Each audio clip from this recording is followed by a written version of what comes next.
Hello one and all, and welcome to this Football Manager 2019 experiment video with me, Throughball FM. Today I'm going to see if an English Championship club could win the Scottish Premiership. So I'll just give a little bit of background to the experiment itself. This is not by any means a scathing attack on Scottish football. It's had its fair share of those over the years, as I'm sure you're aware.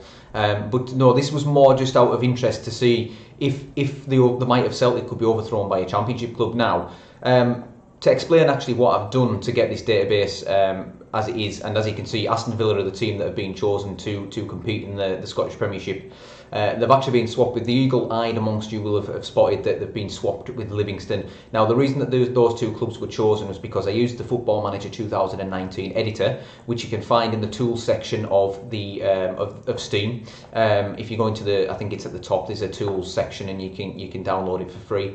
It is completely free once you've got the game. Basically, in Football Manager 2019, clubs, in the Football Manager series in general, clubs have reputation values, as I'm sure you're aware, so that attributes to their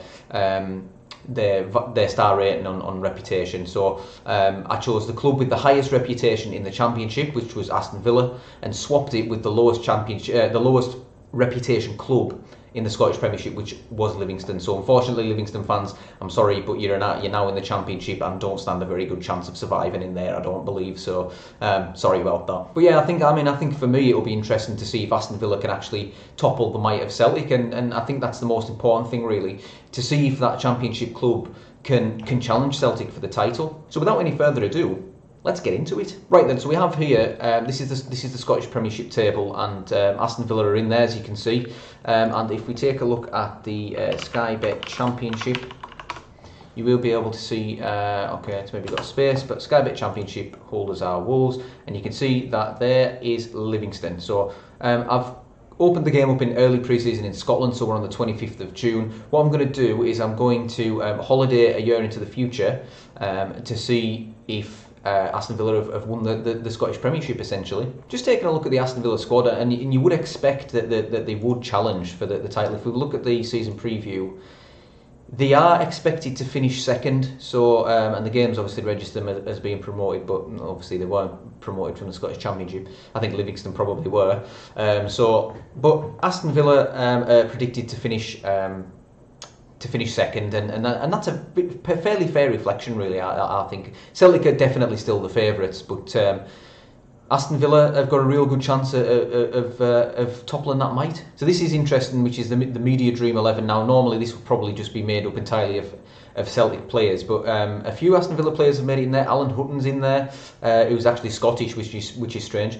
Yannick Bolasie and Jack Grealish. Alan McGregor's actually in there, the Rangers goalkeeper, as opposed to Craig Gordon or one of Celtic's goalkeepers. So that's interesting as well. Odds on Edouard, obviously a very good player. Look at the key players as well. Scott Brown for Celtic, Kieran Tierney, who's obviously very, very good left back. Jack Grealish and Yannick Bolasie are also in there, and there's no others there for Aston Villa. But so what seems to have happened is that Aston Villa have been slotted in between Rangers and Celtic as the sort of in-between side. Like, Rangers are quite a bit behind Celtic in real life in terms of obviously winning the league. They've done very well in Europe this year, but in terms of winning the league, they're quite a bit behind. Aberdeen are relegated to fourth, with Aston Villa being sandwiched between Celtic and Rangers, which is quite interesting. Right then, so what I'll do now is I'll holiday a year into the future, see if Aston Villa have managed to win the league, or where they've came, sort of have a look at some interesting statistics and things. So I'll see you in a jiffy. Right then, here we are. So as you can see, Aston Villa haven't managed to win the Scottish Premiership. Celtic have won it by 11 points, so the media prediction was correct in that Aston Villa would finish second. Rangers, Motherwell and Aberdeen all got into the European Cup. I don't know why Aston Villa haven't. Maybe there's something to do with the fact that sorry, not the European Cup, the Europa League.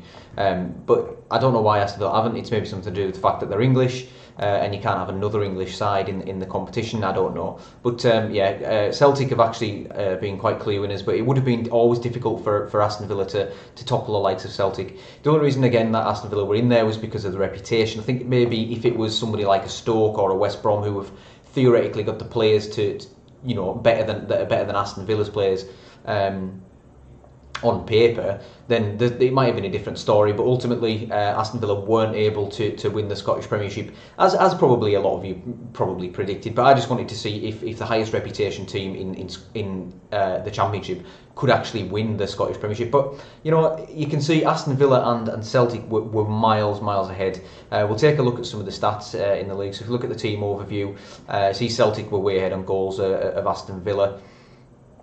Let's have a look. So Aston Villa completed 30% of the crosses, which is a really good statistic. Is there anything else? We'll have a look on player stats, I think, as well.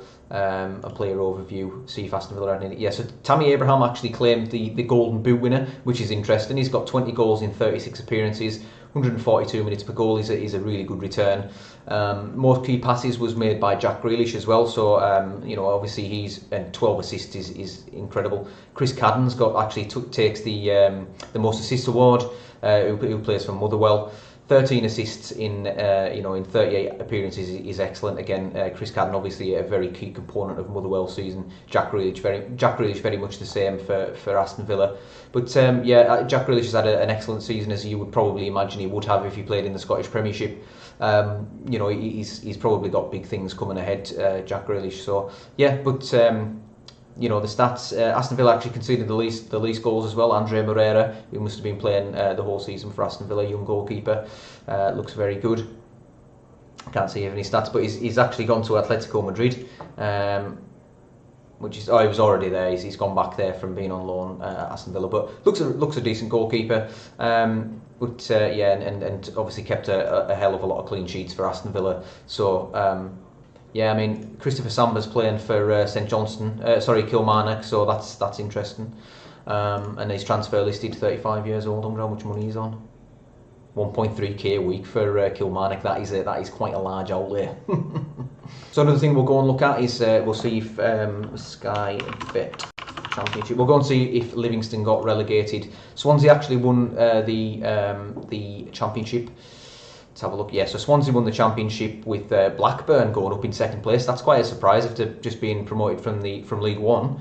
And then West Brom won the playoffs with Oliver McBurney was top scorer. But yeah, I think it's pretty evident that Livingston won 2 games all season. Poor Ipswich and Derby were the guilty parties that could be by Livingston, so that's something they'll probably want to erase. Derby were 20th, Ipswich 19th, so weren't great sides that season. Derby under Frankie Lampard, who's probably been sacked by now. Just take a look. I've got an overview.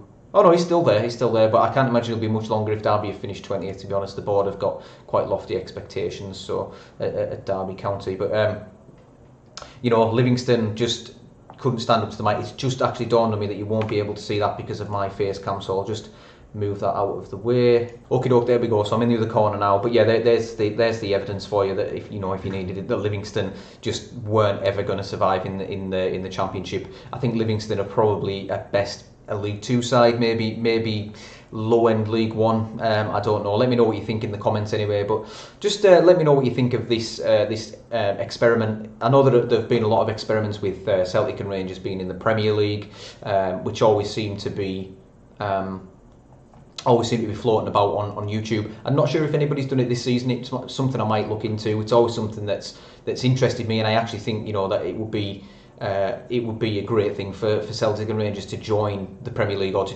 not join the Premier League, but to join the English League systems, much like Cardiff and Swansea, because Rangers and Celtic are two massive clubs with loads and loads of history, and I just think it would be excellent for those clubs and for the leagues to have those clubs in them. Both absolutely pack out stadiums every single time, massive stadiums, massive fan bases. I would just love to see it, but I don't think it's ever going to happen, but I would love to see that happen. Just take a quick look at the Premier League, and Manchester City are the winners of that, with Liverpool, Tottenham and Arsenal finishing in the Champions League places. Manchester United, Chelsea and Southampton in the Europa League. Oh no, Manchester United have got in the Champions League. I'm assuming that must be because they've won the Europa League, but I'm not sure. Should we have a look? Schedule, senior squad. Let's have a look. Yeah, so Europa League final beat Benfica 1-0 with an Alexis Sanchez 56th minute goal. So they'll be in the Champions League next season if we were gonna, do it. Fulham, Wolves, and Cardiff got relegated. Wolves probably aren't going to get relegated in real life, but Fulham and Cardiff might well. Huddersfield, I think, probably will get relegated as well in real life, unfortunately. Sorry, Huddersfield fans. But Callum Wilson, Mohamed Salah and Harry Kane with the top goals awards, and Ozil, Naby Keita and Mohamed El Yunusi is that, yeah, Mohamed El Yunusi with 12 assists, Ozil on 13, Keita on 12 and El Yunusi on 12. Probably won't be able to see that because of my face cam either, I'm an idiot. Now what I will say is this is obviously just a bit of fun, and Football Manager's not always true to life, but it's generally a pretty good marker, and that's obviously why people take a lot of joy from watching Football Manager experiments and seeing what things kind of happen from them, and I hope you've enjoyed this video. I hope it's been of value. You know, if you have enjoyed it, drop it a like, give us a comment. You know, I'm always happy to reply to people and have good conversations in the comment section. But also, what experiment would you like to see me do next? Do let me know. I'm open to doing sort of any experiments. I've got some kind of lined up, which I might be rolling out over the next sort of couple of weeks. So if you have got any suggestions, just let me know. And if you could, like I say, drop me a like, comment, and subscribe, I would be most humbled. Thanks again, everyone, for watching now. Bye-bye.